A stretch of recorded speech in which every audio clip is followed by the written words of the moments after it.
Hello, Brad here, just to say we're super proud that the Friday 5pm podcast is sponsored by the Malt Miller, the UK's best home brew store. We use the Malt Miller for all of our homebrew experiments, as well as tapping them up for advice and binging on their awesome YouTube channel all the time. That's why whenever we release a homebrew video, we put a recipe kit live on the Malt Miller, so you can brew with the exact same amazing ingredients that we did. The same ingredients used by pro brewers.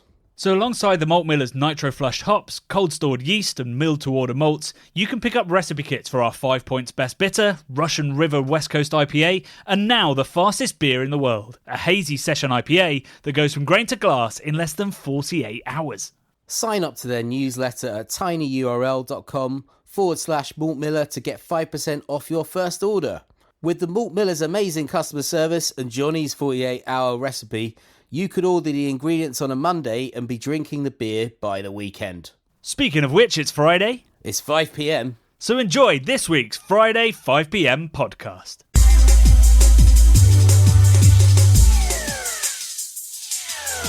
I drove over to the Sonic Drive-In,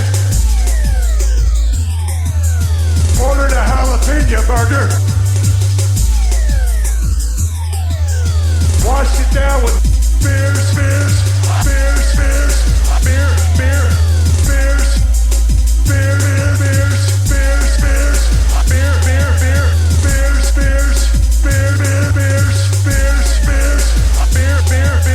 I said, Stone Cold, why have one when you can have them both?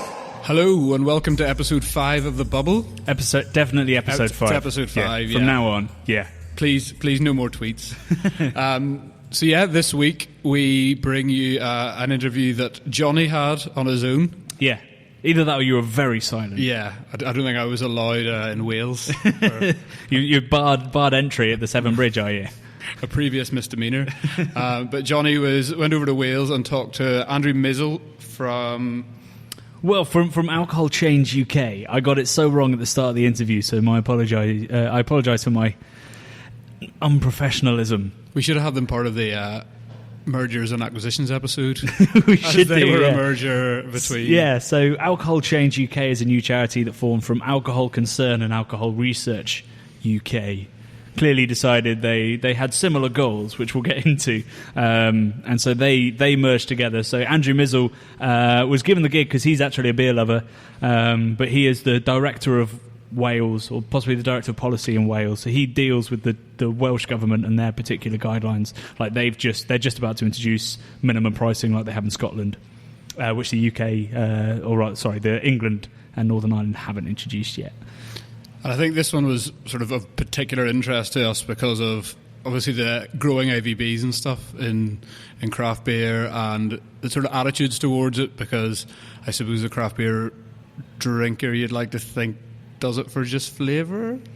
Yeah, most of the time. It's an interesting time because as ABVs are going up, as we search for more experimental, more exciting flavours, and the same is in wine. Like the average ABV of a wine has gone from somewhere around 10 to 12.5, 13, and it goes all the way up to 15, 15.5 with like a big, bold Rioja or something. And at the same time that's all happening, and everyone's getting obsessed with gin, which is obviously way up. The alcohol guidelines, so what the government believes we should be drinking, is going down. So in January 2016, it went down from, I think, 21 units for men and 14 units for women a week to 14 units for men and women. The science of that, I do challenge with Andrew, and we have not a debate. They kind of killed me with kindness by just going, maybe you're right, maybe we need to know more. Which sort of took the gumption out of me. But yeah, I was hoping I would send you down to Cardiff and you would tear him a new one, but he was actually very understanding and we sort of carefully opened rather than tore. So without further ado, this is Andrew Misell, Director for Wales of Alcohol Change UK. We'll see you in a bit. Let's talk about beer, Johnny. Let's talk about AVB. Let's talk about imperial stouts and imbibes of wicked weed. Let's talk about beer. Let's talk about beer. Let's talk about beer. Let's talk about beer. So, Andrew, thank you so much for coming onto the podcast. with us. No problem. It's a pleasure. I guess we should start by just having a quick chat around Alcohol Concern UK, because it's a new name after a merger. So you got it wrong straight away. Have I? But there were two charities, Alcohol Concern and Alcohol Research UK, which merged, and we needed to come up with a new name. I think the word concern, had become a bit of an albatross. It made us sound a bit like your concerned grandmother who thinks that you're drinking a bit too much. So we came up with this name, Alcohol Change UK, right, which I think it summarises quite well what we're trying to do, which is help people who need to change their drinking habits and maybe change the conversation around alcohol a bit, make the conversation a bit more open, a bit more honest, a bit more adult, really. And I think change a few government policies as well, where we perhaps feel that the policy isn't really fit for purpose anymore. So what is if there is an end goal, what is the end goal of alcohol change? Well, we say that the end goal is a world without serious alcohol harm. Now, obviously, that's quite ambitious, and I think realistically, there is always going to be alcohol-related harm in the world as long as there are people and as long as there are drinking, which there probably will be as long as there are people on this planet. Alcohol's it's a complicated issue. I think it's a complicated issue for all of us, really. I mean, most of us drink. All of us feel the effects of drinking one way or another, even if we don't drink ourselves. Alcohol is a strange substance. It's a very simple chemical, I mean, a lot of listeners will probably know exactly how it's made. It's a very basic chemical made from sugar, which has some fantastic psychotropic effects on the human brain and makes us do all sorts of things that we wouldn't do otherwise. I suspect if you invented it tomorrow, you'd never be able to take it to market. But it's very much part of our culture. And I guess what we're trying to do really is, in a sense, square a circle and say, well, look, we've got this potentially very dangerous psychoactive substance, which is so much part of our social lives and is part of so many of the drinks that we enjoy. I mean, so many of us, love beer or love certain types of spirits, or we're really into wines and things. It's very much part of our leisure life, part of who we are. And it's working out how we can carry on doing that, because we're not suggesting that anybody gives up drinking unless they really feel they need to. How we can carry on drinking with a minimal level of problems for all of us. So what are the main ways that you do that? You fund research and provide to the government or provide advice? Yeah, we do provide advice. We provide advice to the public. Obviously, like all charities these days, we've got a lot of advice online. We get on the social media, try and engage with people that way. We do advise government on various aspects of policy around taxation, licensing, all those kind of things. We make the case for adequate investment in alcohol treatment services. I think a lot of people who work on the front line with people who have serious alcohol problems feel a bit overlooked. It feels like a bit of a Cinderella service often. Perhaps feels that if you were to go out to the great British public and say, what do you think money should be spent on in the NHS? There's probably not very many people who, first of all, say, well, I really think we need to do something to help people with drink problems.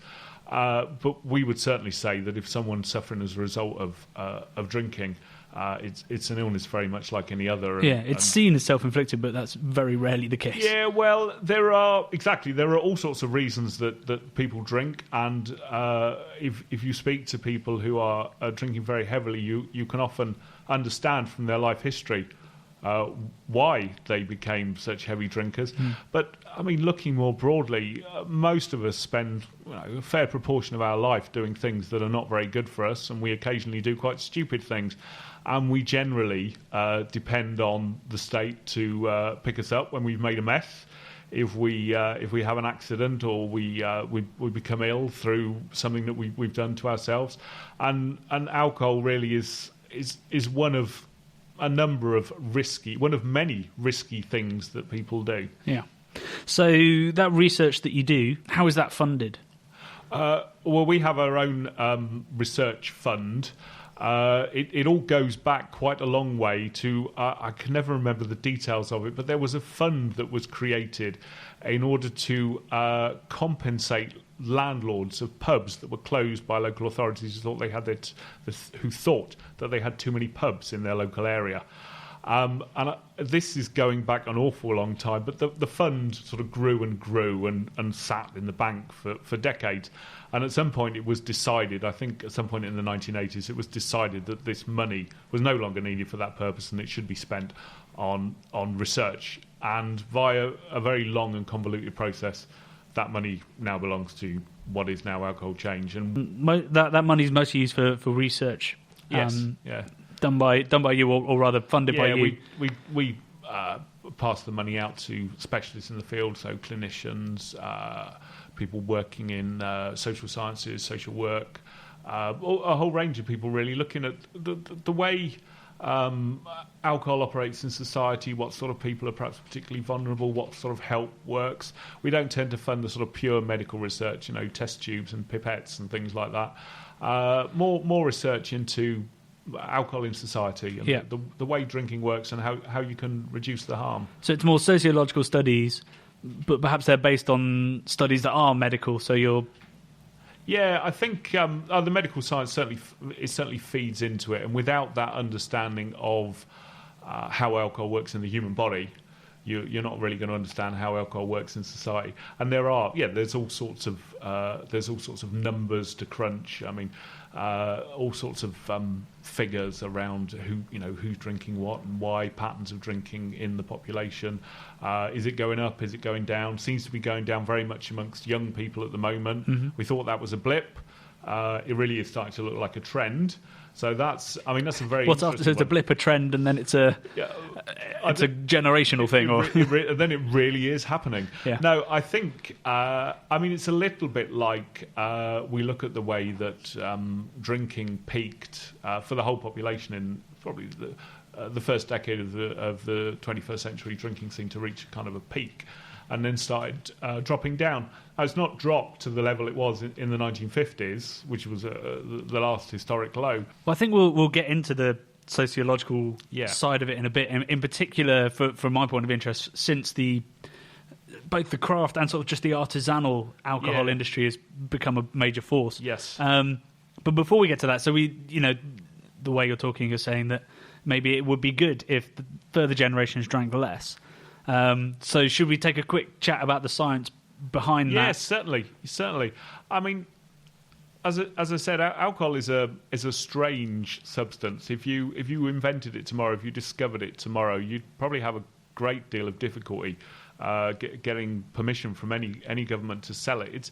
It's not particularly good for you. I mean, there are one or two little studies that have suggested for certain age groups it might be helpful for heart disease, but those risks, those benefits are more or less outweighed by the risk from consumption. Yeah, so it's the idea that is it heart disease that could be helped by moderate alcohol consumption versus it's linked to several different cancers, like breast cancer, prostate cancer, and some others. Exactly. I mean, one of my colleagues said, well, as long as you're not worried about any of the other health risks and you're in the right age group, which as I recall was somewhere in the 50s, then you could have your 1 or 2 units a day, but no more than that. So what you're talking about is a remarkably moderate consumption by a very specific age group, disregarding all other risks apart from heart disease.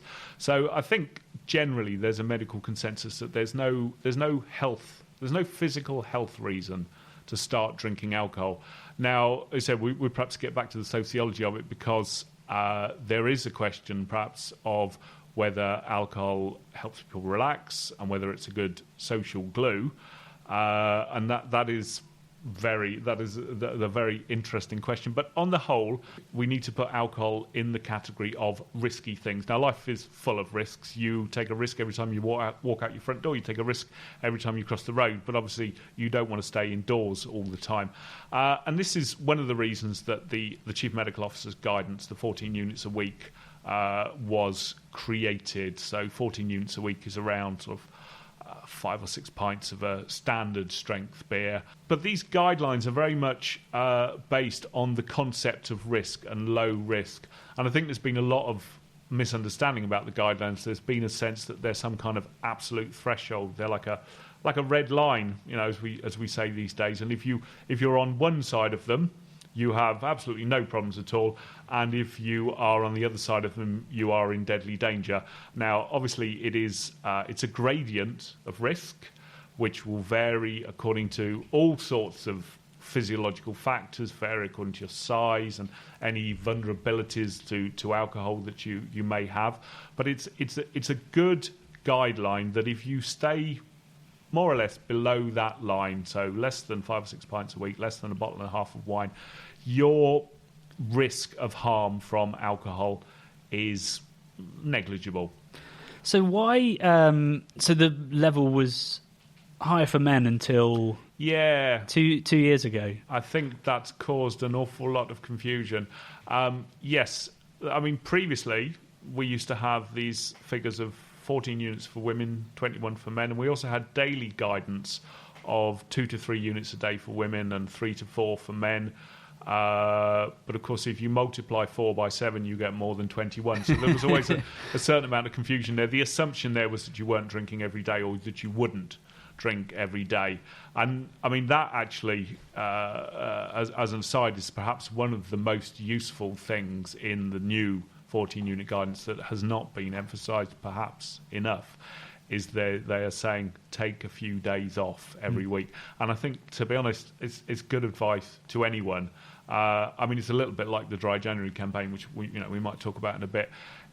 Anything that enables you to take a pause from your drinking, anything that keeps drinking as a pleasure and stops it becoming a habit, I think is going to be a good idea. But yes, I was going to say that move to make the two genders the same and to put us at 14 is different to almost the entirety of the world. Yeah, it's interesting, isn't it? I mean, I'm not a scientist, but you occasionally wonder how is it that groups of scientists in different countries don't come to the same conclusion. And now I don't know what the reason for that is, but yes, the 14 units is. Well, a lot of countries have the 14 units limit, but then they probably have a daily limit on top of it. So it's different, I suppose. Like a lot of other countries, it's unique in that sense. And there was this change to have the same number of units for men and women, which is for different reasons. In that women overall are more likely to develop chronic ill health from drinking. Men are more likely to have accidents. Obviously, it's not black and white. No, you can't say all women are more likely to get an alcoholic cancer and all men are more likely to fall down the stairs. But there's a broad pattern there. And as you'll know, there was quite a lot of argument around the science of the guidelines. There's been quite a lot of criticism. And, I mean, one reason for that is because we're looking at studies which will always approximate to what we're trying to find out. It wouldn't be ethical, it wouldn't be proper, you could never do it, to get two groups of people and give one of them alcohol to drink and see what happens, and not give the others alcohol to drink, and then see what happens during the course of their life. It's not an experiment you'd want to do, or you could do. Yeah, it wouldn't be ethical. No, exactly. It would be completely unethical. So what we have to do then is just look at the data that we can find about the way people drink. From my experience, from doing the research around this, the data that we do have is often very hard to work with. Like, teetotalers are kind of thin on the ground if you're looking across a longer term trend. So it makes your data less reliable, easier to manipulate, and potentially accidentally, just through anomalies, misleading. Yeah, I think so. You do find places where the sample size is small, and there have been accusations that the data has been manipulated. I mean, I don't know enough about the process of creating the guidelines to know how that data was used, but I'm aware that some people have said, well, actually, we don't think you use the data properly. What I would say around the 14-unit guidance is that it's not, it's not one of the 10 Commandments. It's not an act of Parliament. It is guidance. It is advice on keeping your risk of your risk of harm from alcohol consumption low. You're never concerned that might be used by by campaigners or by the government themselves to increase statistics. So I've read blogs that have said, well, the guidelines aren't for the people; they're for the campaigners, so that they put an extra 2 million people into the at-risk category. Yeah, I think I've heard criticisms like that as well, and I suppose I guess that was one of the things that happened when the guidance was moved from 21 to 14. If you wanted to do it that way, you could put a whole load of men in the harmful drinking category. Is there any research or any worry that having a lower guideline at 14 almost sets an impossible goal that people won't worry about trying to achieve? I think this is something that I've always thought, and I've mentioned it from time to time. There is quite a gap between the guidelines and people's drinking habits. Because I think it's also quite accepted that people underreport how much they drink. Absolutely. I mean, across the board with public health surveys, people will tell you that they eat more vegetables, smoke less tobacco, and drink less alcohol than they do, really. Yeah. And they also do more exercise than they tell you they do more exercise than they really do. So it's a commonplace. It's an interesting one, and I suppose this is why I would say that the guidelines are guidelines. They're low-risk guidelines. And there is a risk. I mean, any public health intervention comes with risks, and publishing a set of guidelines is an intervention. Whenever you try to improve public health, you always run the risk of some unintended consequences. So there will be some people out there who will just say, bottle and a half of wine, sod that. Yep. I mean, certainly I think friends of mine who like to have a bottle of wine in the evening, if I said to them, oh, you can't have more than 1.5 a week, they lose all interest in the conversation. So I think it's really, and I think this goes for all sorts of areas, really. It's something that I've certainly realised in recent years, is you really have to meet people where they are. You're saying that, there's this 14 unit, and there's still a gradient, on either side. Yeah. Which the data does bear out. So if you look at the J curve, which is, as far as I know, quite a robust... Yeah. It's a set of studies that have come together and come up with this data, like 80 different studies, which show that there is quite a large variation for what we could consider to be safe drinking. But the one thing that is clear is that teetotalers currently seem to live shorter lives than moderate drinkers. Yeah, it's an interesting one, and I think, as I was saying, this is where we have to have adult conversations, where you have to admit the imperfections in your arguments, because the J curve, which is kind of a hockey stick shaped thing, or a J shaped thing, indicates that you have this little peak where the non-drinkers are, and they tend to die a bit younger than the people who drink moderately. And then obviously you've got the leg, or whatever you call it, of the hockey stick, which goes up and up. It looks like a Nike tick, basically. It does look like a Nike tick. And obviously if you're at the far right side, the highest end of the tick, that's where you're getting into quite serious alcohol problems. But this other little end of the tick is a bit mysterious. And we used to say, oh, well, that's because you're counting people who might call themselves recovering alcoholics. You're counting people who've had a period of heavy drinking and have now stopped, but that damage is not undone. Even when you take that into account, that doesn't seem to explain it. It may be that people in the moderate drinking dip are perhaps happier, more prosperous, more contented. We don't know. Biochemically, it makes very little sense to say that people who consume a certain amount of alcohol are healthier than people who consume no alcohol at all. I think some of our critics are perhaps quite keen to believe that, but then I think we all have to be very careful about what we're keen to believe. And just as it makes no sense for Alcohol Change to deny the J curve, it makes as little sense for the proponents of consumption, or for our critics to say, oh, you see, the J curve proves you're wrong. We don't know what the J curve proves.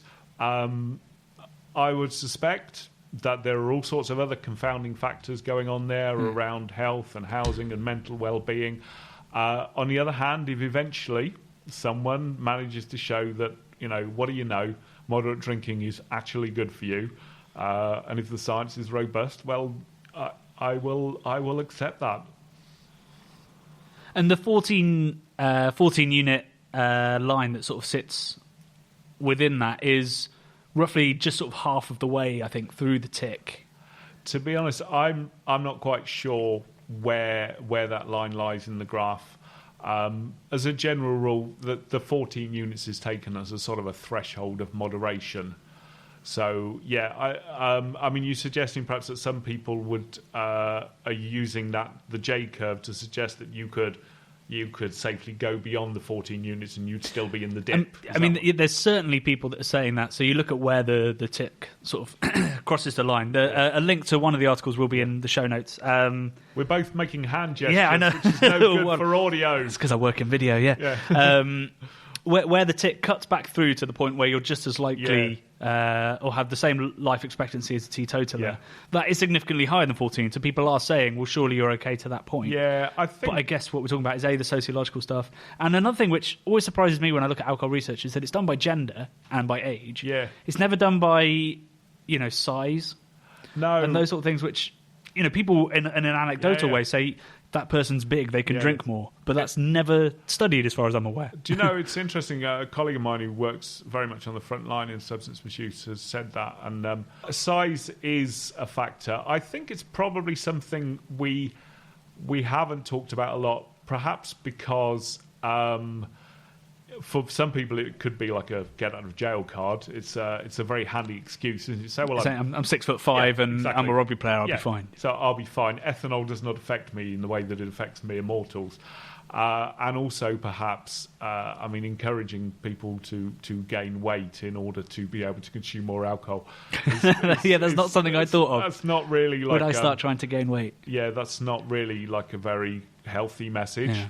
But science rarely cares about that. It wants to know, surely, whatever the... Absolutely. I think, and you're quite right. And I think, interestingly, one of the themes that's come through quite a lot in our research recently is that you really do have to give people all the facts, and you can't oversimplify. I mean, for example, a piece of research we commissioned in the last couple of years around drinking during pregnancy.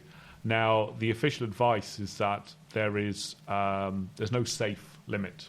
There's no safe level of drinking during pregnancy, so you should abstain because the safety of cannot be proven. You can't prove the safety of consuming alcohol during pregnancy. So that is different to the idea because Dame Sally came out and said there is no level of safe drinking, but we're setting it at 14, which to me felt a little bit weird. But for pregnancy, there is no safe level of drinking. It's much more precautionary, and that, I think, is one of the very interesting things. And the researchers said as well, you need to be honest with pregnant women. You need to tell them that we've set this level of safe drinking at 14 units, but because you're pregnant, we're going to be more cautious. And that is that's not really based on evidence. That's based on a belief that we need to be more cautious because of the unborn child. Yep. And then, which is, as soon as you say it, you realise what an emotive topic it is. But then on the other hand, we have no proof of the dangers of moderate consumption during pregnancy. So we have no proof of safety, no proof of dangers. We therefore decide to be precautionary. But what the researchers said was, well, perhaps you could actually tell pregnant women what you actually know, instead of saying, just don't think about it, just don't drink. And one reason they said that is because every year thousands of pregnant women ignore that advice anyway. Yeah. So it doesn't seem to be working, however comforting it might be to give it. And two, why not give people all the information and say, look, these are the facts as they stand. A bit like the J curve, I say, we've got this crazy curve we don't understand. Why on earth are teetotalers dying early? That makes no sense.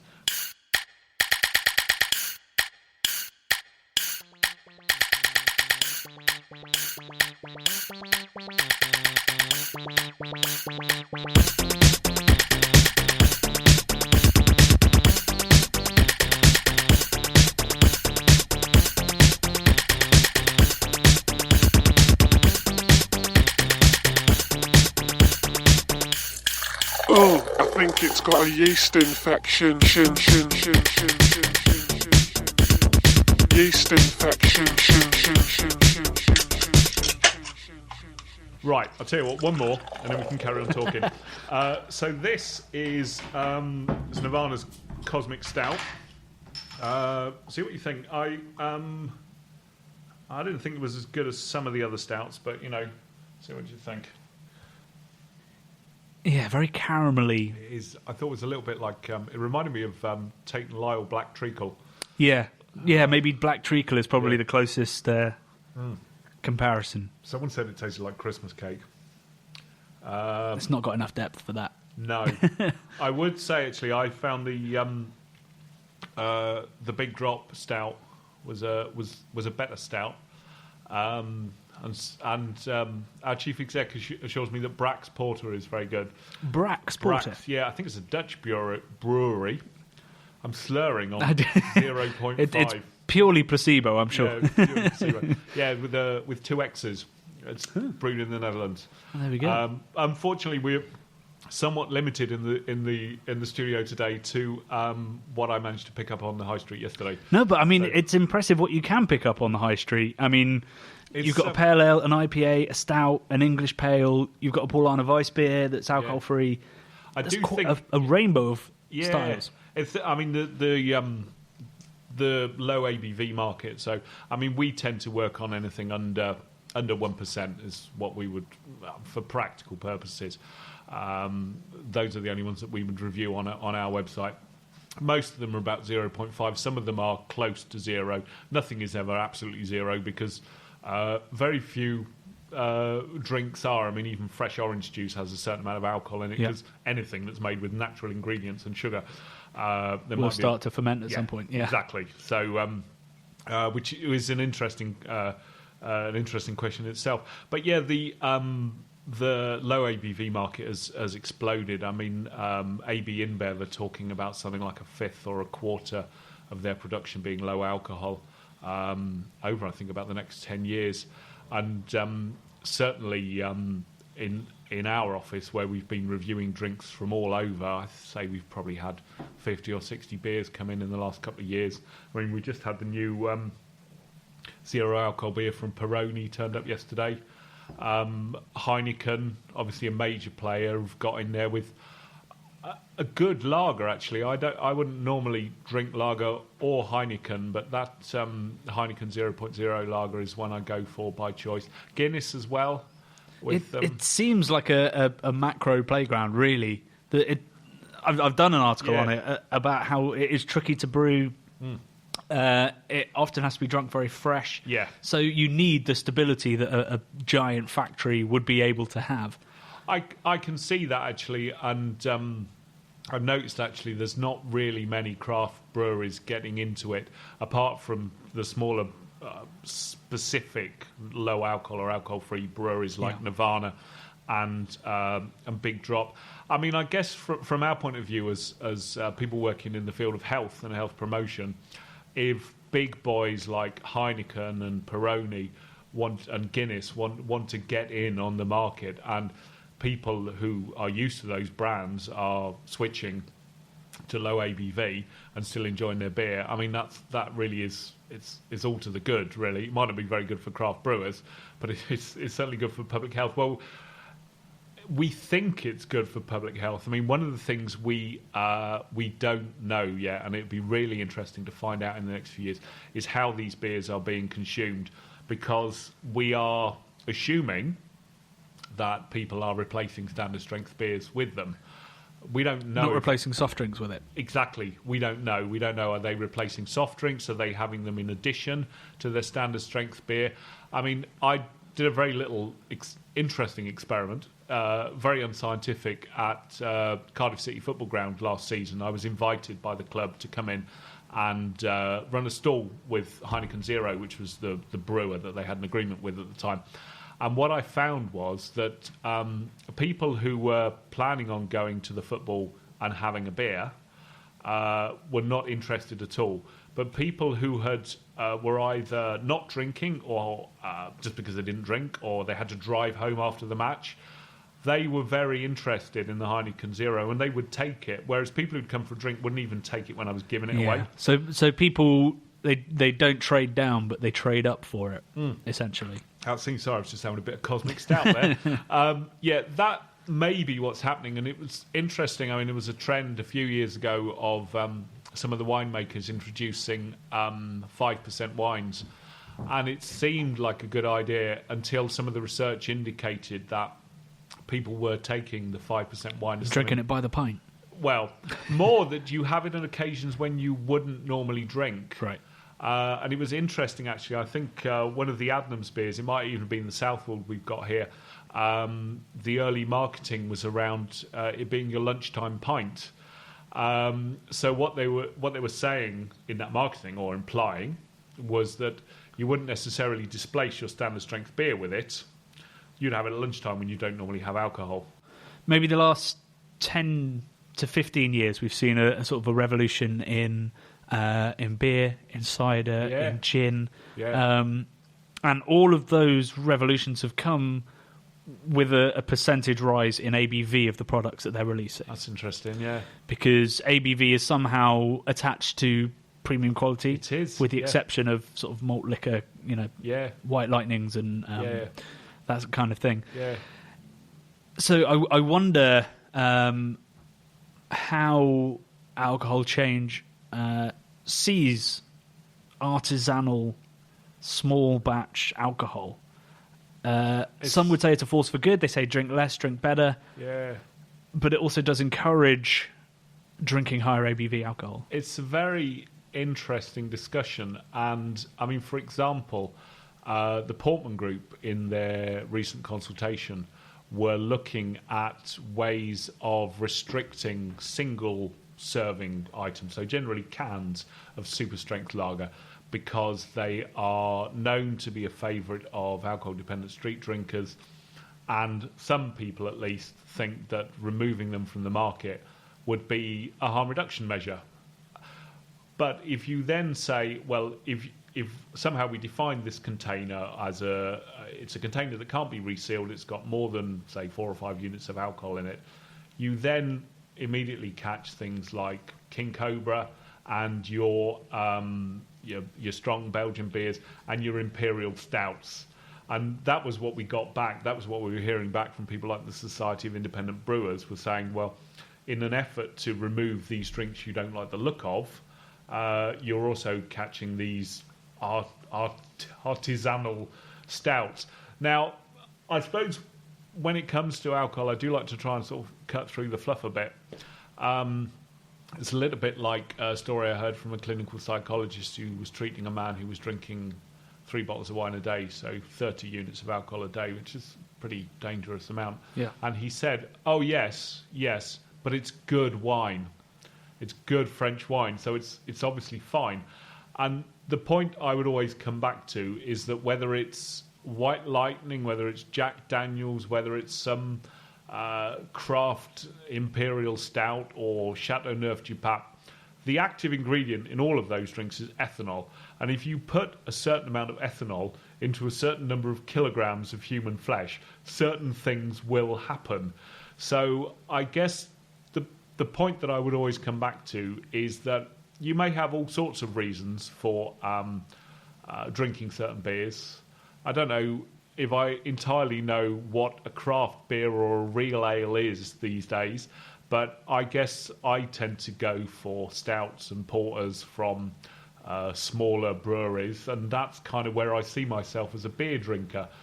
But I am very aware that the ethanol within the lovely porter from a brewery in Ilkley that I had last night is exactly the same as the ethanol in White Lightning and Glen's vodka and Frosty Jacks. I guess the response from Seba or from me would be those big artisanal products. So, this dude who's drinking 3 bottles of Chateauneuf de Pape a day, he must have some serious money. He's splashing 20 quid, 30 quid a bottle. Yeah. And the same would be said for these imperial stouts, which are obviously probably retail for a pint of it would work out at 15, 20 quid a pint. Right, okay. So it's not the kind of thing, and they don't come in pints. They come in sharer bottles or small bottles, or obviously in halves and thirds. Yeah. So the concern is that any kind of move to reduce serving sizes of stronger beers would be detrimental because people aren't drinking those beers in that quantity. I don't know how you legislate for the fact that you go, well, actually, that one is expensive and it's Yeah. Well, I guess you would do minimum alcohol pricing. Although your imperial stouts already sit well above the threshold. You're quite right, though.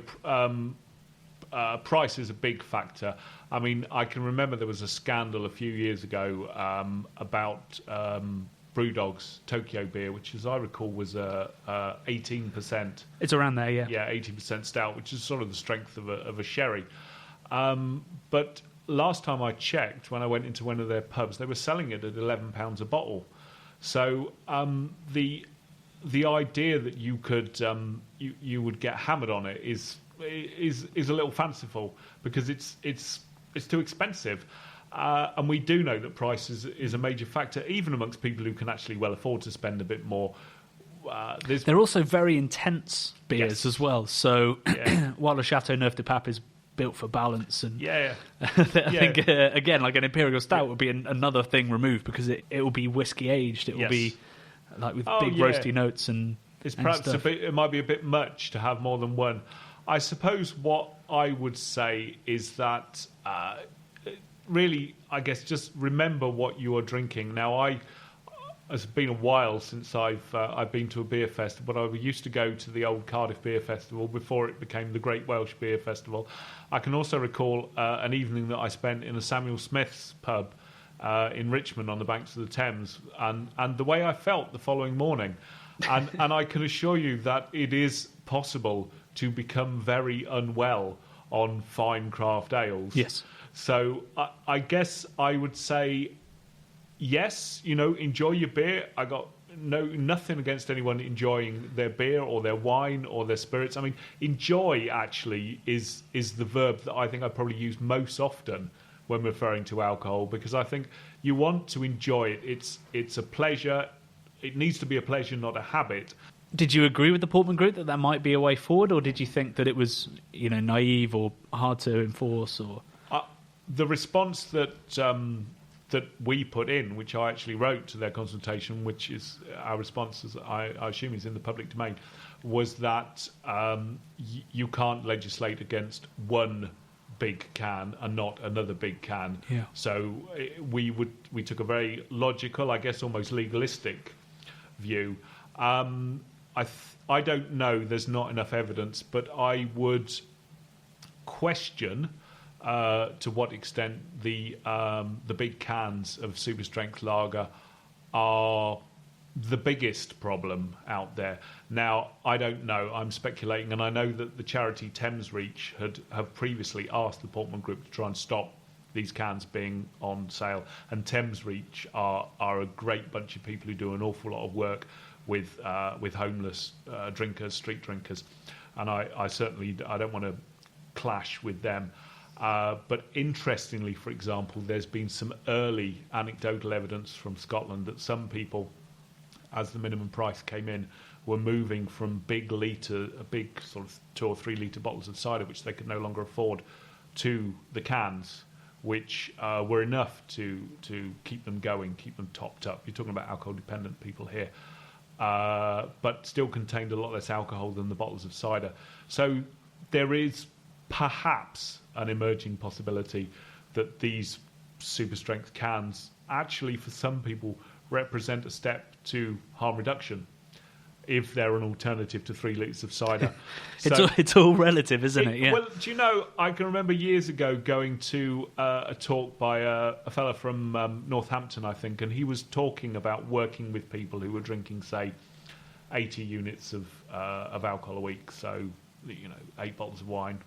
I can't wait. Anyway, they were drinking a lot of alcohol, and he was talking about people he was working with who'd cut down from 80 to 60. Now, 60 units is still a preposterous amount of alcohol, but that's still way high on the tick we were talking about. Way high on the tick, but the health of someone who has cut back from 80 to 60 has improved immensely.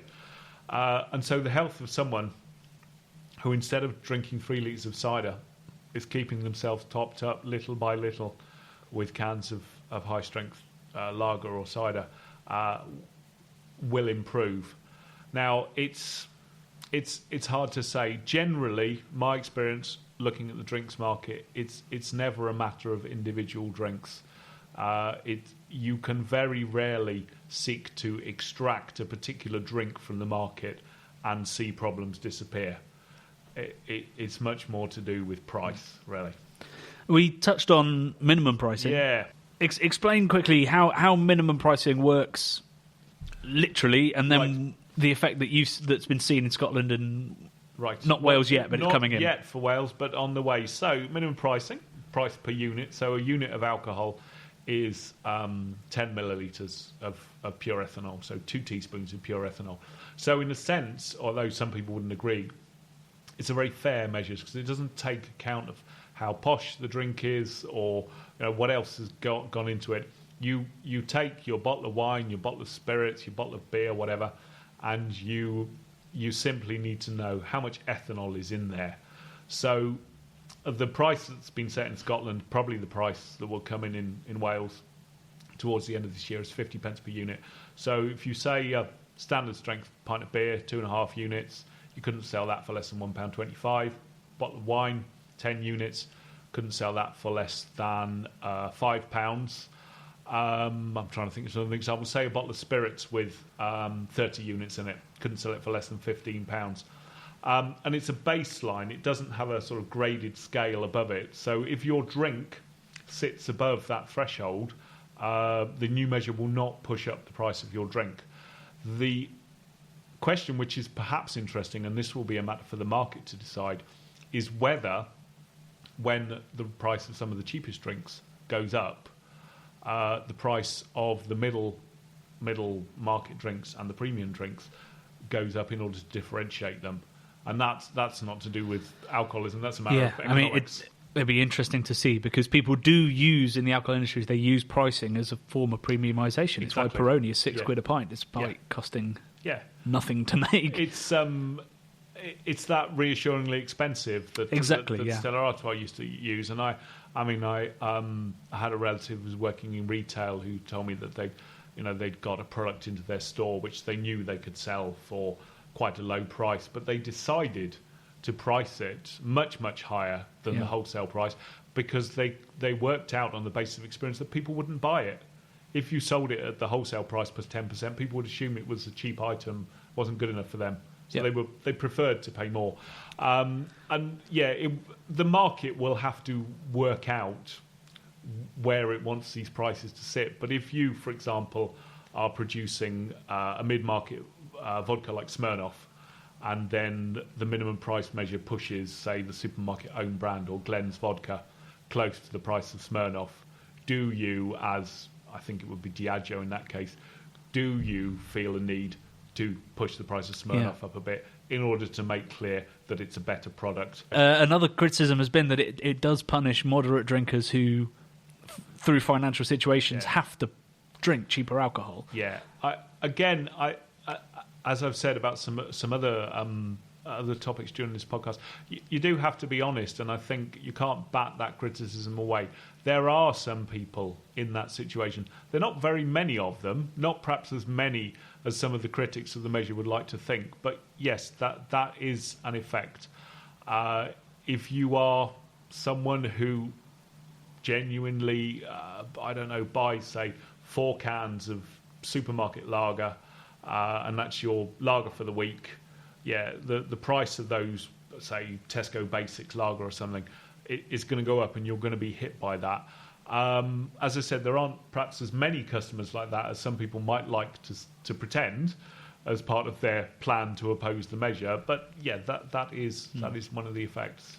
Well, hopefully, the market, like it might respond by Smirnoff getting more expensive. It might respond by producing a 3% beer that has less alcohol in and therefore can be cheaper. Do you know, it's a very good point. I did mean to mention that because there are various other consequences. One is that the quality of the bottom end products will have to improve because customers won't buy them anymore, because if the price has gone up as a result of the 50p threshold, customers may well say, well, look, you know what, I didn't mind when it was £1 a can, but now it's £2 a can. I really expect something a bit better than this. Yeah. And the other one is that you could drop the ABV, and often you don't have to drop it by very much in order to drop the price per unit. And that was certainly one of the things that was discussed in the Welsh Assembly when the measure was going through. And if you look, I mean, I know we're here talking about beers, but you've talked about how ABV has gone up. But one of the areas where we've really seen a rise in ABV has been in the wine trade. And whereas you used to get wines at around 8%, you can now get wines that are pushing 15%. And that's almost a doubling in alcoholic content. So it would be quite possible for wine producers, in theory at least, to start taking the ABV back down again, which would probably do us all a favour. Yeah, I mean, I looked at a study that this morning on the train, that alcohol in wine is going up. People talk about alcohol in beer going up all the time. I'm not sure how many people are discussing the fact that, now your Rioja's 14.5. Yeah. So I've got two final questions. The first one is slightly related to what we were just talking about with wine. And I don't know what your opinion on this will be, but there's a perception from within the beer world that when articles come out about excess drinking or about alcohol guidelines or sort of the Booze Britain narrative, it's very often beer that's used as the visual for those stories. The way that journalists choose to show drunkenness is fascinating. It's not just about the divide between beer and wine, it's also about the fact that they tend to use images of drunk women rather than drunk men. Yep. I mean, there is the famous image, which a lot of people probably would have seen, of Bench Girl, who's a quite pretty young woman in a black dress and boots lying on her back. It's a somewhat disturbingly sexual image in a sense that she's... the Daily Mail is desperately guilty of sexism in this regard and exploitation. I mean, I do get asked... I probably shouldn't criticise the Mail in particular, but I do get asked by journalists a lot. In fact, I think it's possibly the question that I get asked most often, or we get asked most often, is will you say something about women's drinking? And our standard response is that any human being who consumes too much alcohol will become unwell. I have no particular concerns about women's drinking versus men's drinking. But to get back to your point, I think you're probably quite right. There is a tendency, whenever there's a story about drinking, to focus on late-night, high street beer drinkers of a certain age, what we used to call lager louts in the 80s, which was a silly phrase in itself, and it's perfectly possible to get drunk on bitter or stout or whatever.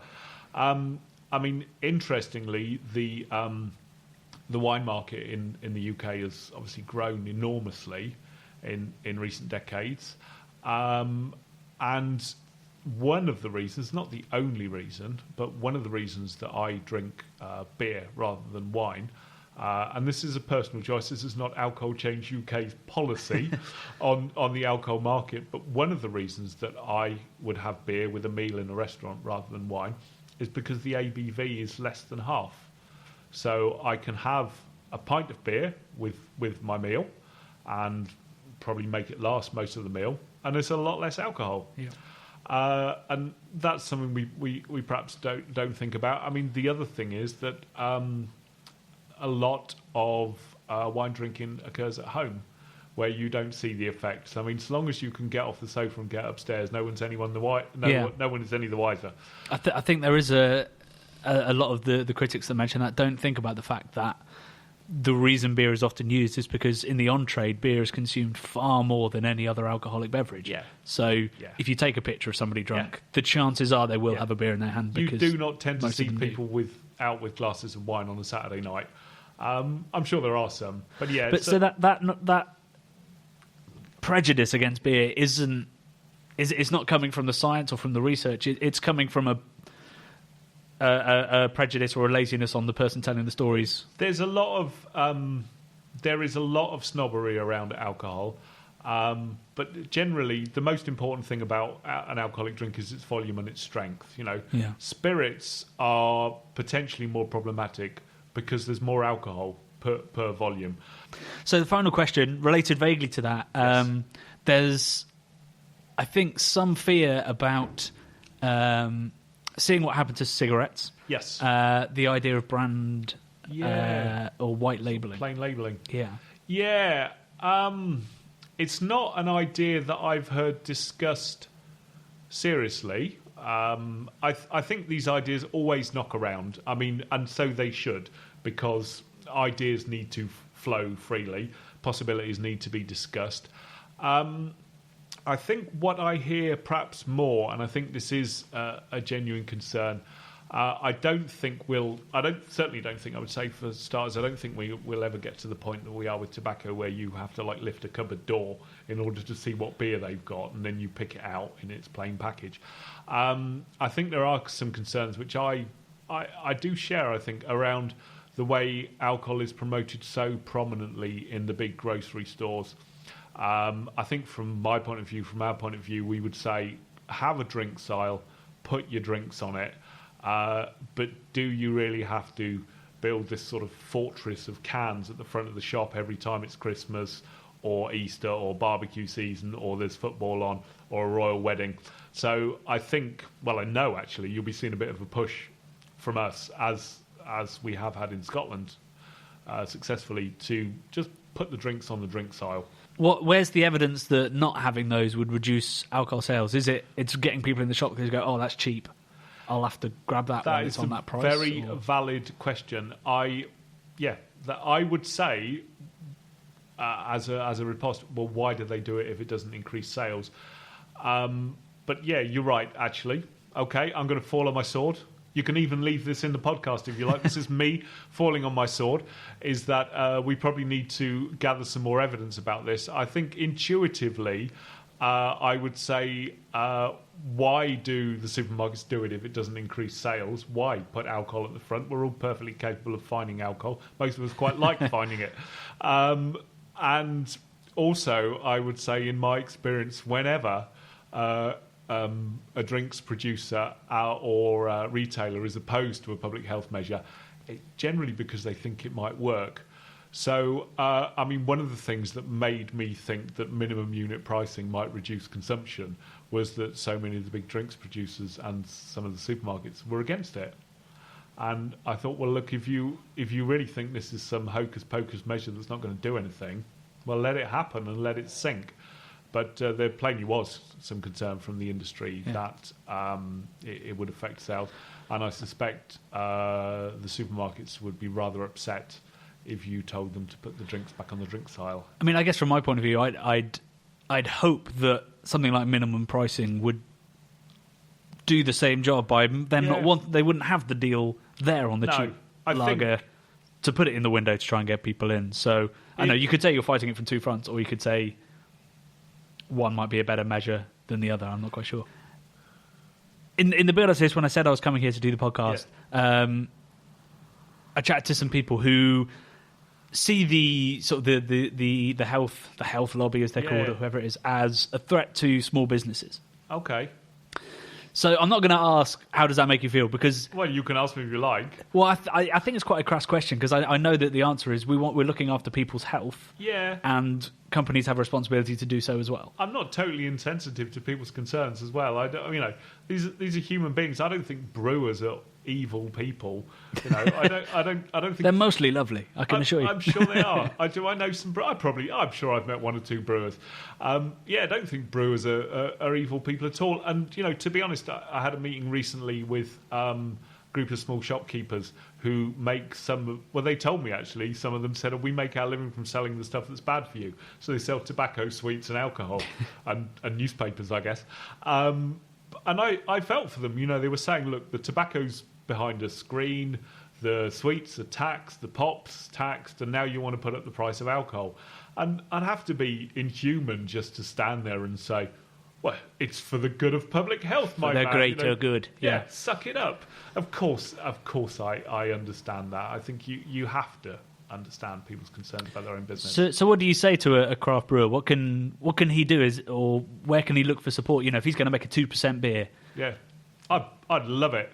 I mean, I think one of the best things, I think it was George Osborne as Chancellor did, was introduce the new tax band at around, I think, 2.5. 2.7, yeah. Yeah, and that I didn't see that sort of carry on for a long time, but there was a bit of a burst of low ABV beers. I would love it if craft brewers produced more 2% ABV beers. I mean, I'd love to see people aiming for 0.5, 1%, 0%. I know that's ambitious, but you've got to remember that if you drop the ABV from 4 to 2, that's not a 2% drop. You've halved the ABV. You've halved someone's alcohol consumption, and that, in theory, means that they could be drinking longer, drinking more of your product. I mean, the old... Just not double, because then they're back where they started. It's a good point, actually. They can have an extra pint. No, but you probably... Everyone wins. Yeah. Now I'm confused. I love that stuff. Been drinking it for years. Drinking it for years. Drinking it for years. Drinking it for years. You know, they recently decided to add more hops to it. Hops to it. You know, they recently decided to add more hops to it. Hops to it. Yeah. So that was Andrew Misell from Alcohol Change. What a fascinating sort of chat, and a bit open-ended, I suppose. I think the first point to bring away from it is the low ABV thing not being maybe as good as I expected it to be. Yeah, they're definitely... I think they still want to encourage lower ABV beer, but they're just a bit wary that people, instead of trading down from a 5% beer, are going to start trading up from a Coke. So they'd end up encouraging drinking. I can have 6 pints of it. So that was an interesting thing to hear. And, you know, what I was most surprised at in that whole interview was at no point did he go, "We have the answers," which is the complete opposite of what the government do when they hand down new guidelines and go, "This is the answer." Yeah. I kind of expected the charities that support that to be the same, but actually they were much more open to that. Completely. I mean, when you sort of challenged him on the gender thing, which makes complete sense. I mean, how can you just say males can have this amount, females have less? Yeah, like a 300-pound woman probably can drink significantly more than I can. It's not like there may be a gendered element to it, but as we talked about, weight, height, how much you ate beforehand, all these things have a much greater effect than what gender you were born. You should do it on weight. And then I'd be like, I'm going to purposely gain, like Homer did. I think we did also say that. Like, then you start encouraging obesity, and Obesity UK is like, hey, guys, got some issues with that. And you can wear a muumuu. Yeah, that is another benefit to being able to drink lots. So, yeah, so they were much more open-ended than I kind of expected them to be. And, you know, when we talked about supermarkets...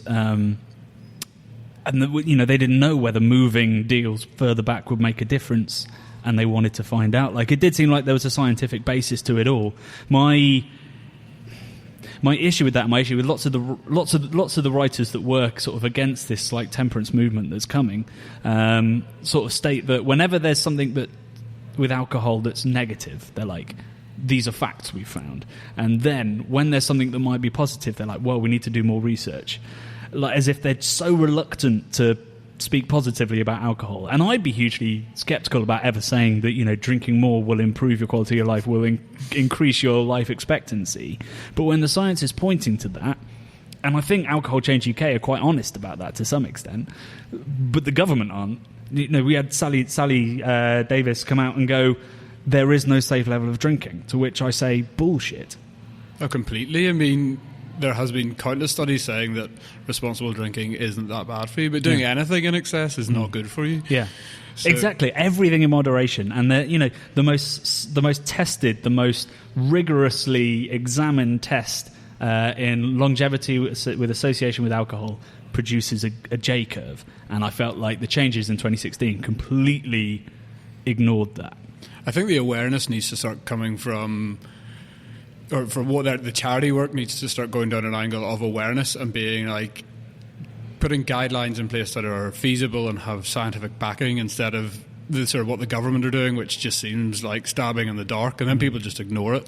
Or anchoring, which is where they put it way too low and hope that you'll settle at a number that's, you know, close but not exactly that, which isn't helpful either, because that means the number, if you want to drink the safe level, that number's meaningless because you don't know what it is. When you go to the doctor and they're like, how many units a week do you drink? And you're like, I'm going to say way less than yeah. I mean, that is the only argument that he gave against the J-curve, which I understood, which is people do underreport how much they drink.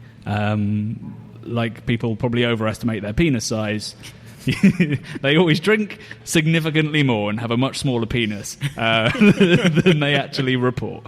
So I understand that, which will skew some of the J-curve data, but I think it's not particularly helpful to have an unattainable target. Yeah. So what's the answer? What in your opinion, how can a charity like this work with the government to raise more awareness in a positive way and allow people to go and drink in an enjoyable way but a safe way? Well, I remember the probably the only alcohol campaign that I've seen and gone, wow, that is great, was I remember on bus stops all over London near where I lived for a couple of weeks around New Year, there was like an eating isn't cheating campaign where they clearly went, people are going to drink too much on New Year. So the best thing we can do, rather than saying, why not have this alcohol-free champagne, is go, guys, have a solid meal, have a breakfast, have a lunch, have a good dinner, and then enjoy yourself. Drink 50 beers. I don't think that made it onto the poster, that last bit. But just saying that there's a more responsible way to enjoy alcohol. You don't have to abstain. It's a bit like at school where they taught you abstinence around sex. You're like, that's not going to happen. Because then the world would cease to exist. Well, yeah, also that, yeah. And in the same way that if we all stop drinking, we might stop existing. Yeah, well, drink is the... Well, I'm not going to make the argument that drink created civilization, but there's some strong anthropological arguments about that, about the first engineering project, the first farming project, the fact that we settled literally to produce bread and beer. But yeah, so I think looking at the tangents that you can use to encourage responsible drinking, which is increased water consumption, having a good meal, not drinking way late into the night, making sure you're with friends who will clock if you've had too many. I think those are really positive. And I do think there should be an alcohol guideline.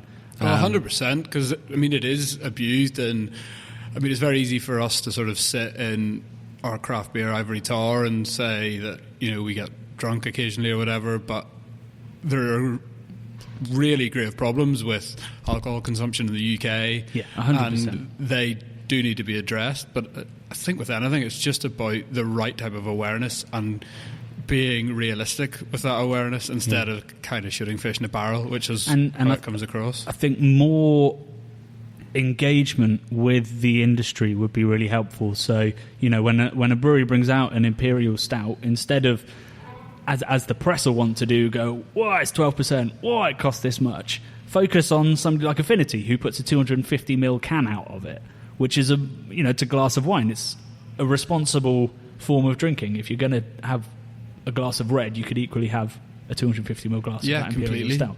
And champion and encourage that kind of approach rather than this, to borrow a phrase from Brewdog, this nanny state approach to lower alcohol.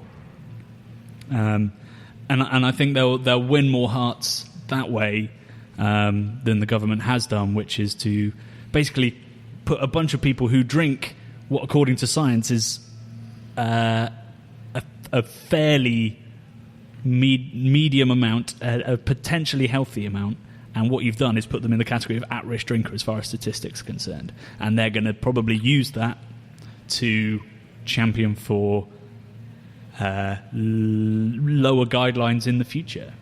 I don't know whether Alcohol Change UK would support that or not.